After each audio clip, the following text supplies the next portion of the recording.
Avant, je dessinais avec ça et avec ça. Mais maintenant, voilà le matériel que je vais utiliser. Comme vous le voyez, c'est du matériel de professionnel. Et pour bien rester dans cette lignée, je vais essayer de faire une planche de manga. Pour se concentrer uniquement sur l'utilisation de l'encre de Chine, j'ai déjà fait le storyboard. J'ai déjà commencé par faire un mini storyboard avec écrit les dialogues à côté. Et puis j'ai refait en grand pour qu'on voit correctement tous les détails. Et je collais des post-it pour faire les bulles. Pour commencer, je vais déjà reproduire toute la pagination que j'ai imaginée, c'est-à-dire les cases, et je commence à tracer les traits en mesurant précisément où est-ce qu'ils seront. Ah d'ailleurs, j'oubliais, cette vieille gomme, on va la mettre de côté et on va plutôt utiliser une gomme mille-pain.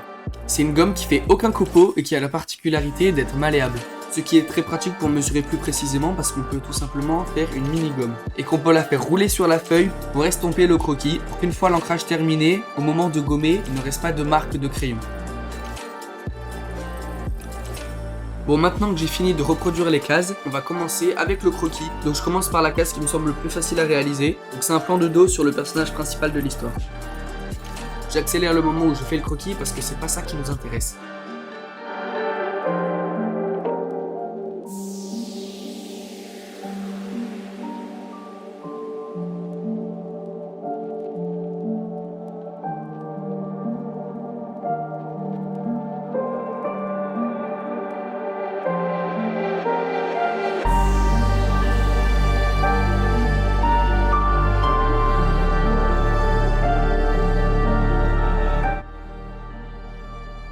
Voilà la technique que je vous ai dit tout à l'heure pour estomper le crayon.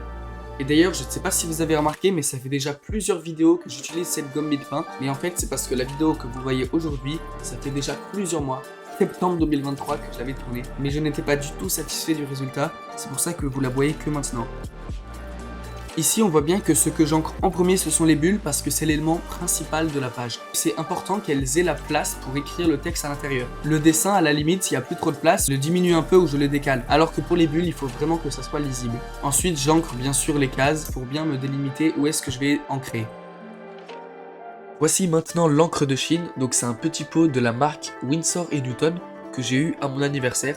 En même temps que cette plume, qui n'est pas du tout une plume comme les plumes G ou les Marupen qui servent à faire du manga, mais qui est juste une plume de calligraphie.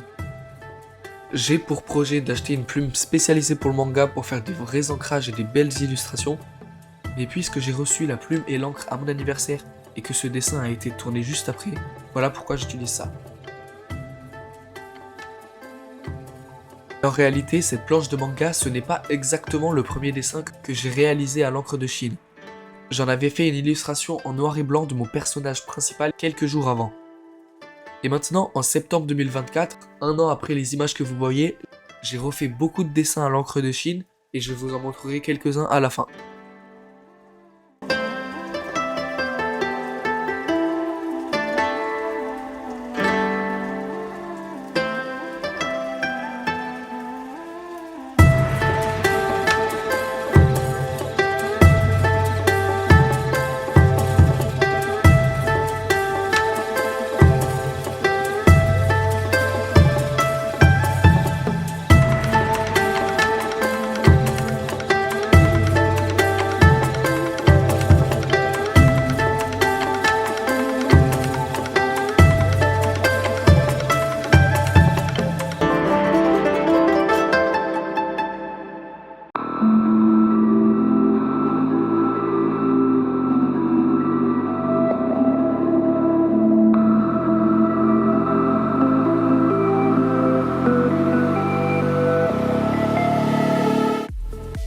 Comme vous le voyez ici, j'ai fait quelques erreurs. Par exemple, cette zone, c'est la zone où il y aura la découpe à la lame de ma planche de manga si je la fais éditer. Et donc, vous voyez bien que les traits de case ne vont pas jusqu'au bout. Ce qui fait que si la lame, elle passe le plus loin possible dans cette zone, donc le plus vers l'extérieur, il y aura des trous sur les bords de la feuille, ce qui fait pas du tout professionnel et ce qui est une grosse erreur.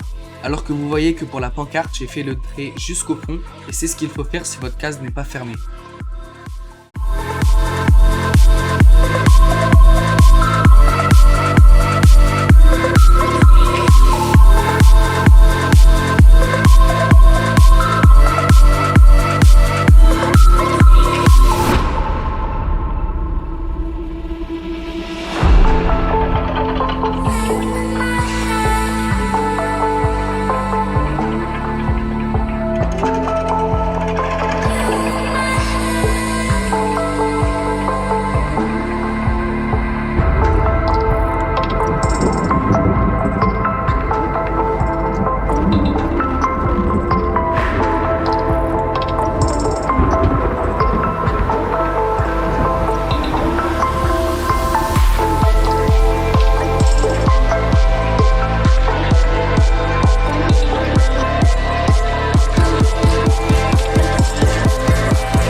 l'encre met du temps à sécher, j'ai mis une feuille de papier dessous ma main pour pas que mon panier ne fasse de taches en se frottant à l'encre qui est encore liquide.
Comme vous le voyez ici, j'ai fait, d'ailleurs sans le faire exprès, des épaisseurs différentes. C'est ce qu'on appelle des pleins et des déliés dans le monde de l'art.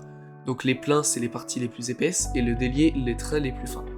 Ça permet de mettre de la profondeur au dessin, et ici ça met en évidence l'épaisseur de la pancarte, plutôt que d'avoir à faire des hachures, même si j'en ai fait aussi, et les deux se complètent très bien.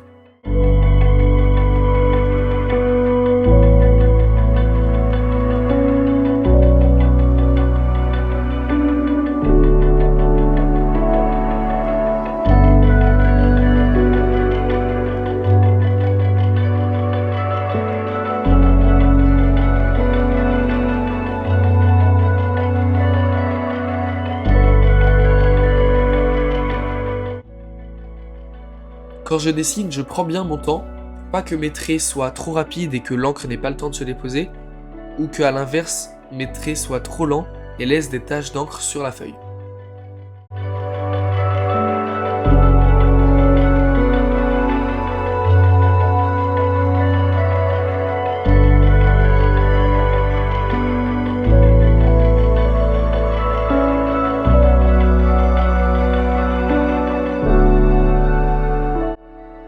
Par exemple, ici, je n'ai pas assez estompé la plume et une goutte d'encre a taché mon dessin. C'est une erreur qui m'est arrivée plusieurs fois sur cette planche, mais j'ai aussi reçu à mon anniversaire un stylo blanc correcteur que je vais utiliser plus tard pour pouvoir enlever toutes les taches et les traits que je n'aime pas trop.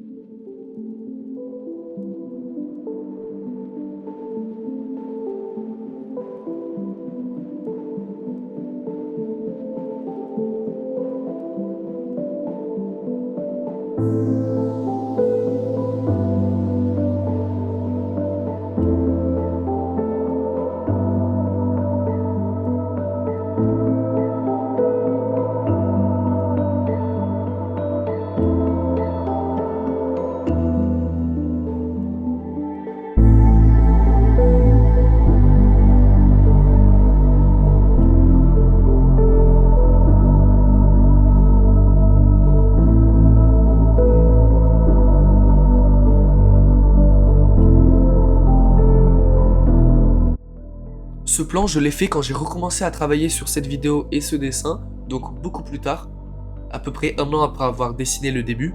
C'est la première fois que je fais un plan comme ça qui n'est pas de vue de haut, mais plutôt de côté. J'espère que ça vous plaît et que ça va mettre un peu plus de dynamisme dans la vidéo. Quand on fait une page de manga, à part si on fait un manga muet, il faut mettre des bulles. Moi, ce n'est pas ce que j'aime le plus car je dessine que en traditionnel. Et rajouter du texte sur ces planches, c'est plutôt compliqué parce que je dois dessiner la taille de la bulle, après à l'intérieur écrire sur le papier sans faire de faute, et de la bonne taille, pour pas que l'écriture soit trop sur les bords, qu'il y ait trop d'espace, ou que justement ça soit trop petit. Et après je dois l'ancrer en essayant de mettre la même forme et la même taille pour toutes les lettres de chaque bulle.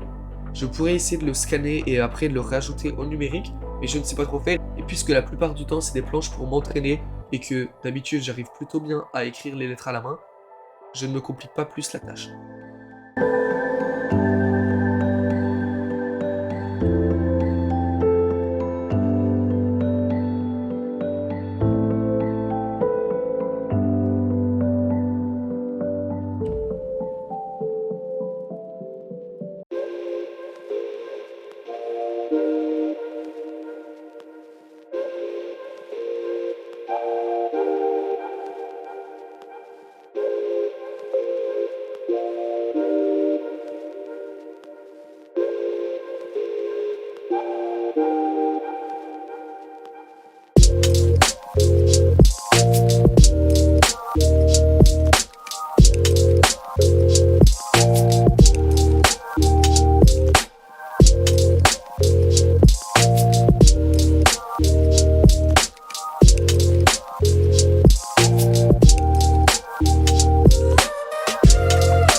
Maintenant voilà le dessin quasiment fini.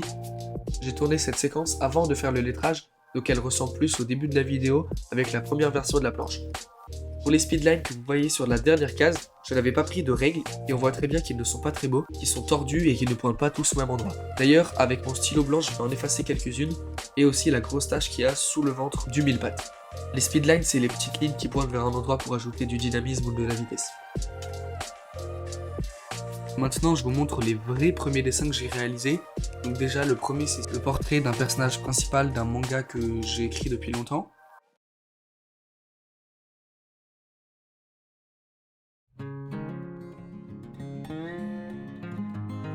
Et après, il y a donc les 8 premiers dessins que j'avais fait pour le Inktober, donc je vous les remonte pas. Et après, les dessins d'Inktober qui sont après le 8 que je n'ai pas posté. Je vous mets aussi la liste pour pouvoir les comparer. Et il y a aussi certains dessins que je n'ai pas ancrés, je vous montre juste le croquis. De base, je n'aimais pas du tout cette planche après l'avoir faite, mais en la revoyant avec un œil nouveau, elle me plaît plutôt bien. Elle n'est pas parfaite et ceux qui ont lu mon magazine le savent très bien, car les planches qui sont dedans sont bien meilleures avec mon niveau actuel. En parlant de magazine, vous pouvez dès maintenant lire le 3e et dernier numéro du magazine sur Manga Draft ou avec le lien Canva dans la description. Et pour finir, pour les sorties de vidéos, ça devrait s'accélérer car on a des objectifs à remplir, comme faire 12 vidéos dans l'année, sachant que j'en ai fait que 4 car je ne compte pas le trailer de mon one shot et la vidéo du 1er avril fait par mon frère, donc il ne me reste que 4 mois avant la fin de l'année et je vous laisse faire les comptes pour savoir combien ça fait de vidéos. Et les deux autres objectifs devraient être réalisés grâce au premier, mais j'aimerais atteindre les 100 abonnés avant décembre, donc abonnez-vous, c'est la première fois que je vous demande ça mais ça me ferait vraiment plaisir et j'ai besoin de vous pour réaliser cet objectif.